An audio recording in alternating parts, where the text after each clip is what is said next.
নমস্কাৰ বন্ধুসকল, আজি আপোনালোকক জুৰিয়াৰ ৩০০ বছৰ পুৰণি ঐতিহাসিক বৰ আম গছজোপাৰ বিষয়ে ক'বলৈ ওলাইছোঁ। নগাঁও চহৰৰ পৰা প্ৰায় ১৫ কিলোমিটাৰ নিলগৰ জুৰিয়া থানাৰ অন্তৰ্গত নগাঁও ধগাঁও ঘৰকাপ্তানি পথৰ কাষত থকা চামদৰাস্থিত এডাল বৰ আম গছে ঐতিহ্য বহন কৰিছে। শতবৰ্ষগৰাকী এৰাবাৰী ভালকমুক্তা বিদ্যালয়ৰ ঘাটে লাগি থকা ঐতিহাসিক আম গছজোপা ৩০০ বছৰৰো অধিক পুৰণি।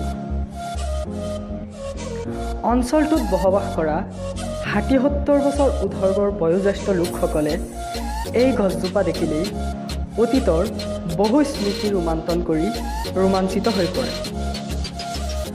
এই কথা ব্যক্ত কৰি স্থানীয় শ্ৰাপিল বেপাৰী, অৱসৰপ্ৰাপ্ত শিক্ষক আবু নছৰ, বিশিষ্ট সমাজকৰ্মী জাকিৰ হুছেইন আদি বয়োজ্যেষ্ঠ লোককেইজনে কয় যে এই বৰ আম গছজোপা তাহানিতে দেখা আকৃতি, ইয়াৰ ৰেখ-ৰূপ তেওঁলোকে সৰুকালতে দেখা একেধৰণৰ। এই লোককেইজনে প্ৰকাশ কৰা মতে তেওঁলোকৰ ককা আজোককায়ো গছজোপাৰ ঐতিহ্য সন্দৰ্ভত একেই কথা ব্যক্ত কৰি গৈছে।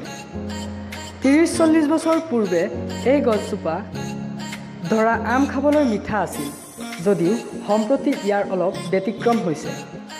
বসন্তকালত সমগ্ৰ গছজোপা ফলেৰে জাতিষ্কাৰ হৈ পৰাত পুৱা গধূলি তলত সৰি পৰা আম বুটলিবলৈ অঞ্চলটোৰ সকলো ল'ৰা-ছোৱালীয়ে ভিৰ কৰে।